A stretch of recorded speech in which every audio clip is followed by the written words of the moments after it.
Okay, I can discuss this now with Rami Khouri, who's a distinguished public policy fellow at the American University of Beirut. He joins me live from Boston, Massachusetts. Welcome to you, Rami. Why doesn't Israel want these aid boats, these flotillas, to arrive? What is it worried will happen if they do land in Gaza? This has been a long-standing policy of the Israeli government, Neil, and this is something that is becoming more clear now.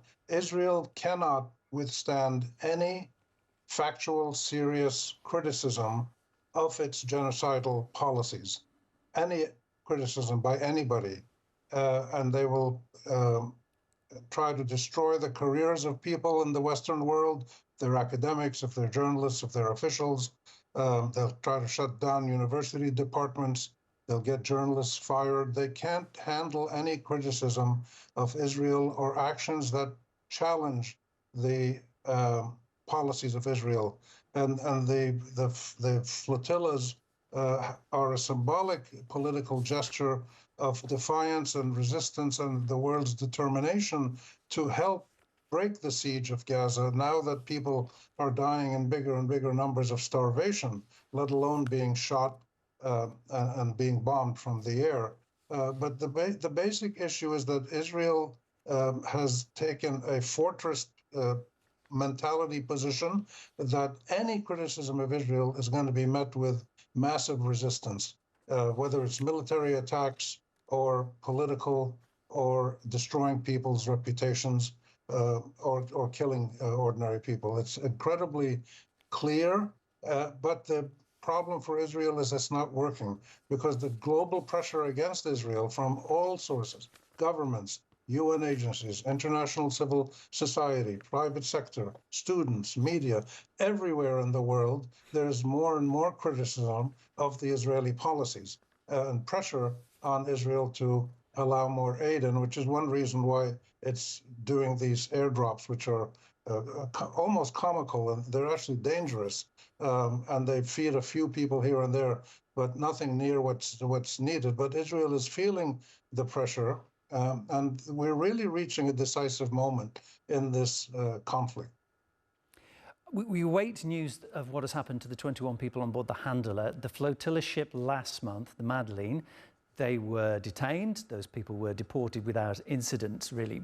But it can go wrong, can't it? The Mavi Marmara is the classic incident when people died. So even though this might be perceived as a PR stunt from the people on board, there are genuine risks, and it's not impossible it could happen again. Yeah, I wouldn't call it a PR stunt. This is a serious, dangerous, but determined political expression and move. It's a very deep human political gesture, and it will be followed up by others as well. And it is dangerous. People understand the danger. There's people who tried to go on a march into Gaza a month ago. The Egyptians stopped most of them. So yes, any kind of resistance or defiance of Israel or challenging Israel is dangerous. It's dangerous to life. It's dangerous to careers, to reputations. But it's most of all dangerous to the fraying humanity of the Israeli government. I wouldn't say the Israeli people or the Jewish people, because these acts, these criminal acts and policies are carried out by the Israeli government. Not all Israelis support it. Not all Jews support. Most Jews don't support it around the world. So this is a battle now. It's a political battle that is going on alongside the military battle, which is not really a battle because Israel is so much stronger with the American aid it has, so much stronger than the Palestinians or actually anybody in the region. Now, we've seen Lebanon, Syria, Iran. Israel can attack anybody almost at will. But this is a battle now that's political. It's also legal. There are legal cases happening all over the world. An Israeli was detained in Belgium the other day and was investigated after a case was filed by the Hind Rajab Foundation to hold Israelis accountable for the war crimes that they are committing. You have the Hague group that was created, 25 countries met in Bogota last week, governments, not the biggest governments in the world, but serious governments, to try to get some action going. Everybody's condemning Israel, including the British and the French, and even the Americans criticize the excesses of the Israelis. But words aren't doing anything, because the Palestinians are dying now in so many different ways. There was an incredible, tragic case today that was announced. There was 85 children who have starved to death, not bombed or shot, but starved to death. But there was a 5-month-old baby girl called Zainab Abu Halib, and she was 3 kilograms when she was born, and she was 2 kilograms when she died today. This is quite extraordinary.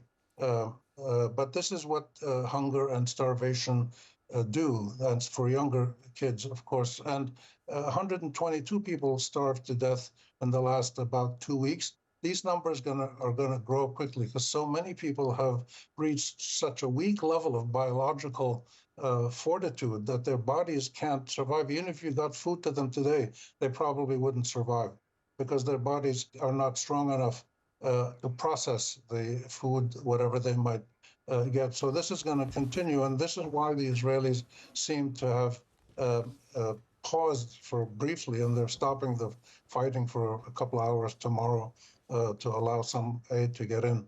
But none of the actions that the Israelis are doing are sufficient to address the needs of about 2 million Palestinians who are totally under the siege of Israel. The UN, UNRWA, says it has 6,000 trucks full of food and medicine and baby supplies ready to come in to Gaza. The Israelis won't let them in. The Israelis they announced that they destroyed foodstuffs on 1,000 trucks recently, 1,000 trucks, because the food had expired, and it expired because the Israelis would not let it come into Palestine, and it expired, its validity expired, and then the Israelis destroyed it. So this kind of gross moral and political criminal action is now becoming so much more clear to the world, and the world is starting to act and speak against this in a way that we've never seen before. The political action has yet to come. The French announced the other day that they were going to recognize the state of Palestine, which is a good thing in principle. Rami, I do apologise, we're just losing the audio a little bit there. We will have to wrap it up, I'm afraid, but great to hear your thoughts. Rami Khouri from the American University of Beirut, my guest. Thank you.